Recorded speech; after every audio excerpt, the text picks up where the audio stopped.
नमस्कार मंडळी, पंगत मराठी या यूट्यूब चॅनलमध्ये तुम्हा सर्वांचे खूप खूप स्वागत. तर आजची रेसिपी आहे खमंग अशा खुसखुशीत खोबऱ्याच्या कापण्या.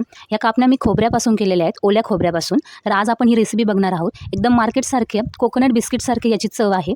एकदम खुसखुशीत बनतात. एकदा बनवल्या तर महिनाभर तुम्ही हवाबंद डब्यामध्ये स्टोअर करून ठेवू शकता. चला तर मग रेसिपीला सुरुवात करूया. तर इथं आपण आता गुळ खोबऱ्याचं सारण बनवणार आहोत. आणि गुळ खोबऱ्याचं सारण बनवण्यासाठी मी इथे एक कढई तापायसाठी ठेवलेली आहे. त्या कढईमध्ये मी एक अर्धा चमचा तूप घालून घेणार आहे. आता तूप आपल्याला व्यवस्थित गरम करून घ्यायचं आहे. तोवर मी इथं 2 वाटी ओल्या खोबऱ्याचं चव घेतलेलं आहे. आपल्याला ओलं खोबरं घ्यायचं आहे. तुम्ही हे ओलं खोबरं किसूनही घेऊ शकता. मी मिक्सरला फिरून घेतलेलं आहे. आता हे ओलं खोबरं मी ह्या तुपामध्ये घालून घेणार आहे. 2 वाटी ओल्या खोबऱ्यासाठी मी इथं 1 वाटी गूळ घेतलेला आहे. हा गूळ जास्त गोड आहे त्यामुळे मी 1 वाटी घेतला आहे. तुम्हाला जर आवडत असेल तर तुम्ही 1.5 वाटी गूळ वापरू शकता. आता हे दोन्ही जिन्नस व्यवस्थित असे परतून घ्यायचे.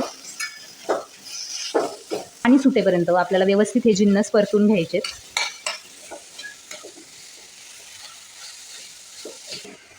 इथं आपलं हे मिश्रण तयार झालेलं आहे. आता लास्ट स्टेजला आपण यामध्ये जायफळ घालणार आहोत.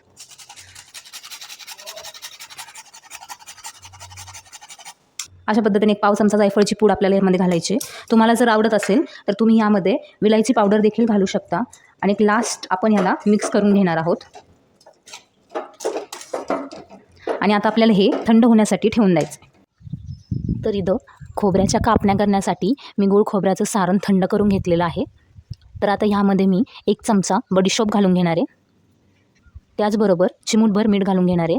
इथं मी 2 मोठे चमचे तांदळाचं पीठ घेतले ते घालून घेणार आहे. तांदळाच्या पिठाने छान कडकपणा येतो आपल्या कापण्यांना. त्याचबरोबर इथं मी 2 चमचे बेसन पीठ घेतले ते पण घालून घ्यायचे. आणि 2 वाटी गव्हाचं पीठ घालून घेणार आहे. आणि आता आपण हे मिश्रण एकजीव करून घेणार आहे. जसं तुम्हाला पीठ लागेल तसं आपल्याला यामध्ये गव्हाचं पीठ घालून घ्यायचं आहे.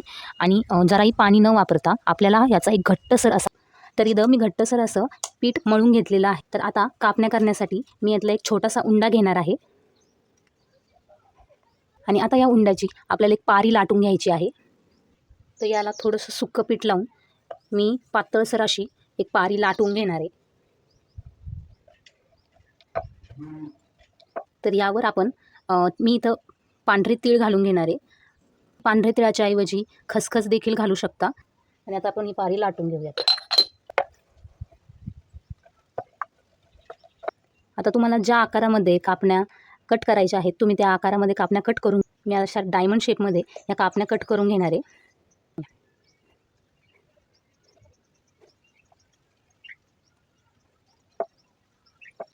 तर इथं आपल्या ह्या कापण्यात मी कट करून घेतलेल्या आहेत. तुम्ही बघू शकता व्यवस्थित कट देखील झालेल्या आहेत.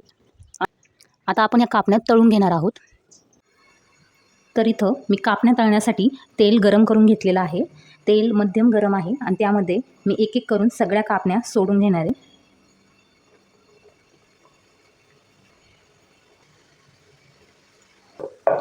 आपल्याला मंद आचेवर ह्या सगळ्या कापण्या तळून घ्यायच्यात. आता ह्या कापण्या मी दोन्ही बाजूनी व्यवस्थित लाल होईपर्यंत तळून घेतलेल्या आहेत. आता आपण या काढून घेऊयात. अशाच पद्धतीने मी सगळ्या कापण्या तळून घेणार आहे. तर इथं आपल्या खोबऱ्याच्या कापण्या तयार झालेल्या आहेत. एकदम खुसखुशीत अशा या कापण्या झालेल्या आहेत. तुम्ही बघू शकता